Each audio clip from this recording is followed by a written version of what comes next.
Hello, this is Josh Repka with Enviro Pest Solutions in Waterloo, Iowa, and you're listening to the world's #1 pest control training podcast, The Pest Geek, with Frank Hernandez.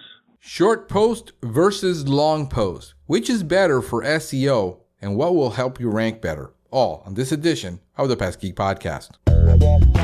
Pull out your hose and grab your can. We're about to integrate another Pest Geek podcast. Hi, everybody. Frank Hernandez here, and welcome to the Pest Geek podcast, bringing you the latest information on pests, products, and politics from today's leading industry sources to help you start, manage, and grow your pest control business. Hey, welcome back. Welcome back to another edition of the Pest Geek Podcast. I am your host, Frank Hernandez, here every day discussing all things pest.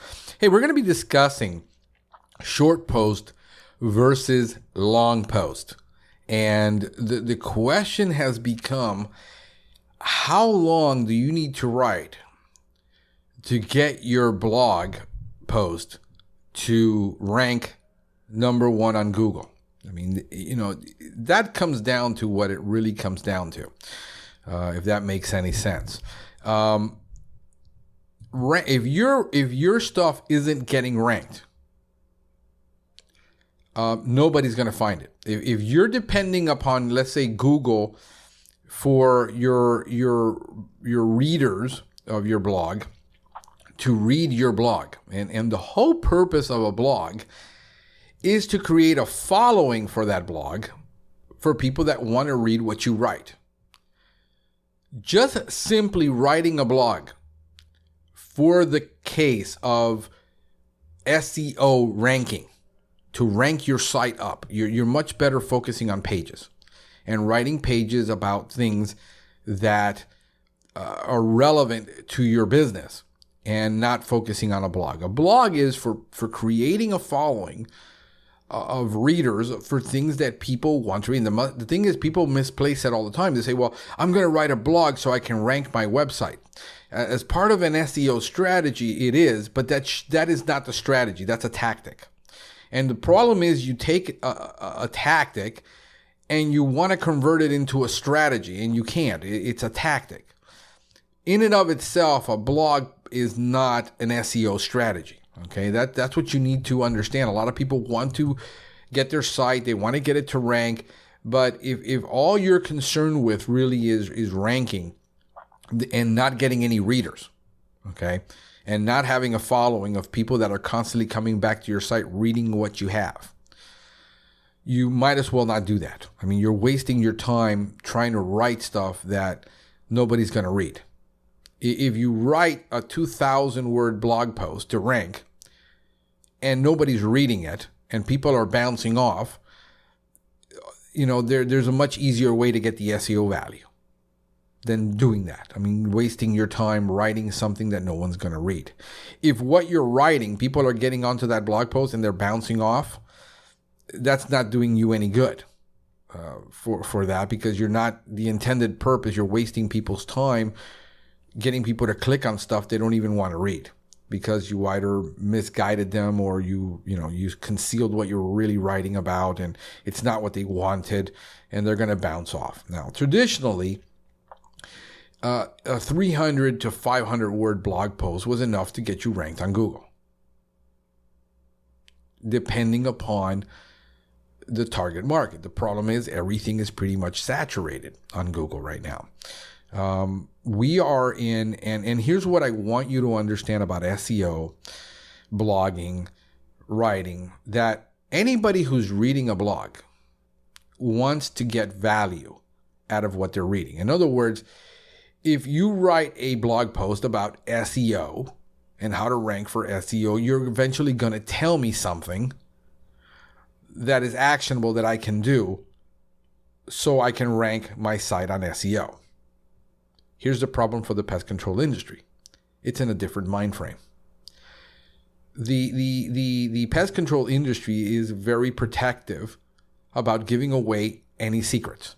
This phobia about we can't give away any secrets because people are going to do their own pest control if we give away secrets. If we tell people how to solve a problem, I'm worried that somebody's going to go out there and get a product and use it and misuse it and get themselves in trouble, and then I'm responsible and I'm liable.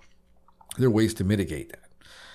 But if you're not going to give your reader something actionable that they can actually do to solve a problem, who wants to read about pest control? I mean, who wakes up in the morning saying, gee, I'm going to look up about, roaches and see what I can read about roaches. I have no need to control roaches.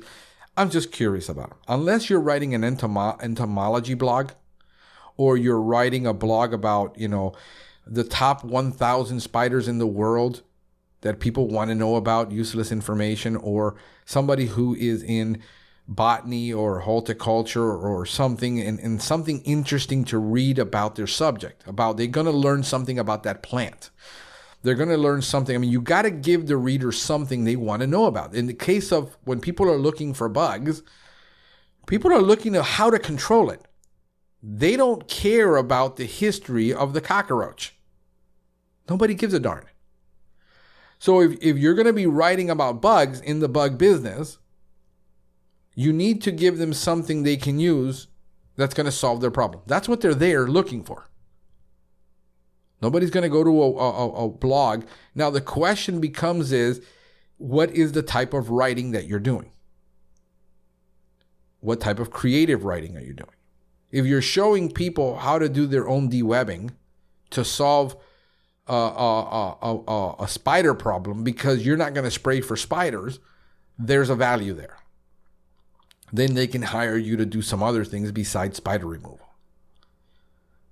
In my case, people want to know about a lot of things that we do. And so we write a lot about how to solve a lot of problems that people want to solve, which gets everybody mad at you, because then you're like, you're giving away all our secrets. No, if I give you the 37 things that you have to do to control a problem, and you only do 3, you're going to fail, because you got to do all 37 that we do. We have a 10-step initial service process. You don't do all those 10 steps, you're not going to get it to work. If you're doing a bed bug job and you give the 100 steps to solve a bed bug problem, and they're only going to do 3 because it's so much work that they're not going to do it, they're still not going to get the result. Do you see what I'm saying? That there's so many things that we have to do as pest control people that people don't understand. They think it's all about the chemical. That if we don't give them something, you're not going to get a reader. So you might as well not do a blog. Now, if you're going to do a blog, how do you rank it? And here's the thing. The length of the blog ranking will rely on many factors, not just words. Number 1 is, what is the competitiveness of the keyword that you're trying to rank for? If the keyword is a very high competitive keyword in the 80 and 90 range, and you're trying to rank for that keyword because of what you're doing. In other words, you're trying to rank for bedbug. All right, who is the number 1 site that comes up when you put up anything about pest? Put up bedbug. It's Wikipedia. You're competing with Wikipedia for that keyword, bedbug. You're competing with Bedbug Central. You're competing with everybody just trying to rank for bedbug. Unless you're doing an 8,000 word post, is almost going to be impossible to rank for that keyword. So forget about trying to rank for bedbug. If you're going to rank for the top 3 things that, it's a long tail keyword, it's the top 3 things to prevent bed bugs, you might be in the 80%. So then you need to analyze who are the top 10 that show up on that page, and then analyze how many keywords are in their blog. How many words are in their blog? What did they write about? And if they're ranking with 1,000 keywords, and the top 3 are ranking with 1,000, and then it goes down from there, then you need to write 1,500 to 2,000 words to outrank them. It's a competitive strategy. Writing and being on Google is a competitive sport. Volume, always, it's a world we live in. It's about volume.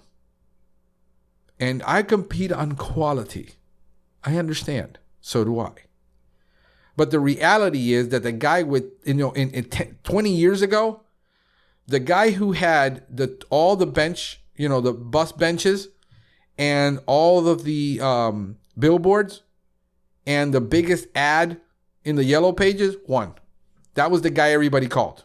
That was the strategy. Today, the same strategy applies online. The guy with more blog posts, the guy with more pages, the guy with more videos, the guy with more Facebook posts, the guy who is out there in front of everybody more than everybody else, because you're competing for attention. You're competing for eyeballs. Wins. So you need to analyze how many keywords, how many words are in that post. If it's 500 and the top 5 guys are 500, why do you need to write 2,000? Could you do it with 700, 800, or 1,000 words? Which is not that much. 1,000 words is 3 pages. So it's not that much. The 3 questions then you need to answer to determine whether the content that you provide is actually being consumed. Because if you have no call to action on that blog, what is the call to action?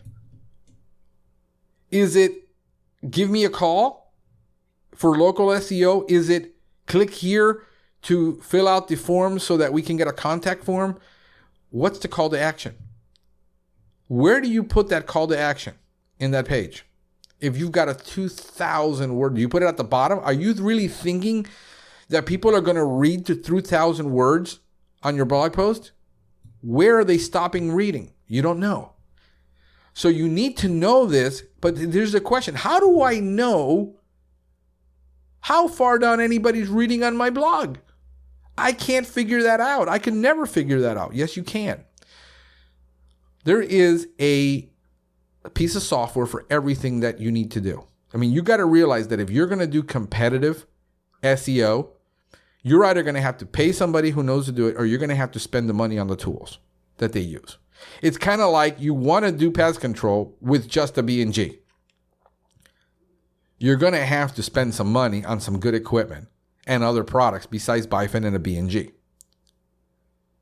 If you want to be a pest hack, that's what you do. You get one product and one sprayer, and that's what you do. You try to solve everything with bifentrin and a B&G. And a lot of people do, by the way. They spray everybody's house every single month with bifentrin and a B&G. That's all they do. It's spray and pray service. You spray it and you pray that you're not going to get any callbacks and you're going to get control. This is what the customer thinks they're buying from every pest control guy. But when you realize you need other pieces of equipment and other products to get the result, you got to spend the money on the tools. A product called Crazy Egg. We use it on our main page and in a couple of pages that we're analyzing to figure out how far people are going down and where we put our content and where we put things to get better conversions. What this software does is analyzes people's actions on your page. Now, you need traffic. If you don't have traffic going to it, then there's nothing to analyze. But if you're getting traffic and you're like, why aren't we converting? Why aren't people calling us off this blog? Why isn't this blog post converting? It could be that you have things in the wrong place. And what you do is you put this software in, you plug it into your WordPress on your site, and what it does is it analyzes what people are trying to click on. It does a heat map of what they're clicking, where they're going, where that mouse is trying, how far down on that page are they going, and then you can analyze. And that's work. This is why SEO is expensive. It's really a lot of work to do all this. So in the past several years, people are just put stuff up and it would rank. Well, it's getting harder to rank. So the 3 questions you need to ask yourself to determine what you're providing and how much is actually being consumed. In other words, you can put all the bait you want out, but if it's the wrong bait for the wrong pest, or the bait matrix at a certain time of year isn't being eaten, yeah, you put out a ton of bait. It's the highest quality bait. You paid the fortune for it, and nobody's eating it. If nobody's eating it, you wasted your product. Same with words, and same with blog posts. What value do you give the reader for them to read that blog? What's your value proposition? You got to analyze the headlines. You got to analyze the content. You got to analyze what you're writing, not just words. How far down are they reading before they bounce? They leave your page. How many minutes are they on that page before they bounce? Because one thing is, if they read 300 words, that's about a minute and a half, 2 minutes. They read 500 words, that's more. So how much are they actually consuming? The only way you're going to be able to do it is with a piece of software like Crazy Egg.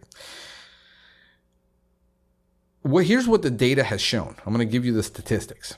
And statistics are like, you got to eat fish. In the past several years, the best length for SEO posts have been 2,000 words. That's right. About 1,600 to 2,000 words have been ranking the best. Longer posts rank better than short posts. That all the evidence, all the data suggests that. However, the data also suggests that the average person is not going to read a 2,000 word post. You see the problem? So you have to write in a way that all your relevant information is up within the first 300 to 500 words. Everything underneath that can be not as relevant. If the number one page on Google is 300 words, then just simply write more than 300 words. It's that simple. It's not rocket science. Write 500 words. What happens in 2 or 3 months and other people rank you? You're going to have to take that blog and add a couple of 100 words to it somewhere to keep it to rank. It's work. It's competitive. It's not set it and forget it. It isn't like I put out the product, I put out the bait, and I don't have to follow this up. I don't have to look at it again. I don't have to come back and do a follow-up. I don't have to do an inspection. I don't have to keep monitoring. It's the same with pest control.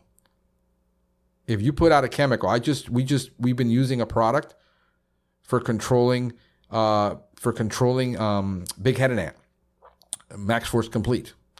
What we're finding is at this time of year, they're not eating it. We're not getting control with it anymore. Right now, we're in December, January, February. We were getting control almost all winter, and now January, February, something's happening. They're not taking it. It's not getting control. We had to switch it. We only figured that out because we got a call from a client saying he found a trail just after we treated it a week after. I said, we've never seen that before. We had to go back and look. Now we had to switch it up and change the treatment. Do you see that? That's the same way with your SEO. It's the same way with your marketing. It's the same thing with everything that you do.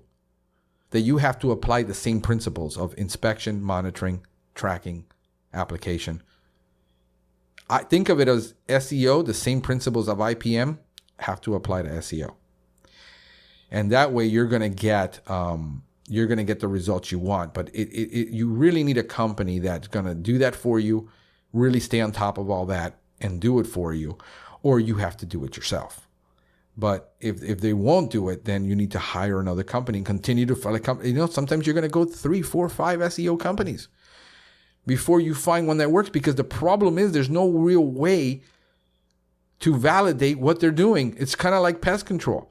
The average customer can't validate what you're doing other than they don't see roaches, other than they don't see ants. That's it. If you're not ranking, your product isn't converting, you're not getting the calls. It could be the writing. You could be ranking number 1 on Google and still not get any calls. Why? You could be getting more calls. Could you handle another increase of 20% in calls by tweaking stuff? There's a constant tweaking that has to go on to stay ahead. This is just one part of it. It's one spoke in a bicycle wheel that has 300-400 spokes in them. But I hope it does help you guys do better and rank better, and get more calls and beat out whatever your competition is. And until next time, folks, that means tomorrow. Have a pestacular day. This is Frank, the Pest Geek. Thank you for listening to the Pest Geek Podcast. If you have enjoyed the Pest Geek Podcast, please give us a rating, write a review, or subscribe to the channel. You can join the Pest Geek Society by visiting pestgeekpodcast.com. Thank you for listening. See you next time.